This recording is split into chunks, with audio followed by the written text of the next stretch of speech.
In this segment, we will explore the key components of the VBA Editor's user interface. Understanding these elements is crucial for effective coding and debugging in VBA. There are two main ways to open the VBA Editor: through the Developer tab and using a keyboard shortcut. Let's go to Developer tab. In the Code group, click on Visual Basic. Using the keyboard shortcut, press Alt plus F11.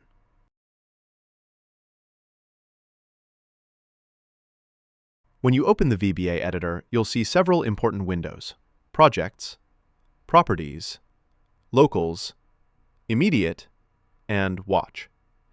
If the Projects, Properties, Locals, Immediate, or Watch windows are not visible in the VBA Editor, you can easily enable them through the View menu.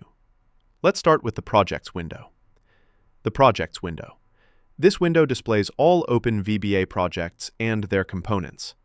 Here, you can navigate through different modules, forms, and classes within your projects, making it easier to manage your code structure. Next, we have the Properties window that allows you to view and modify properties of selected objects. This is where you can change settings and attributes of your forms and controls, making it an essential tool for customizing your VBA projects. The Locals window shows local variables and their values during debugging.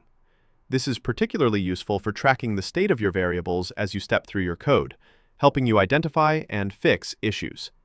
The Immediate window enables the immediate execution of code lines and debugging.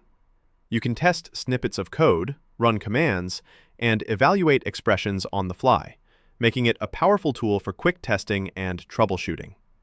Finally, the Watch window is used to monitor specific expressions or variables during code execution.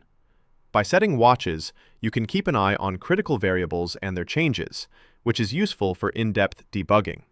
Understanding these components of the VBA Editor user interface will greatly enhance your ability to write, manage, and debug your VBA code.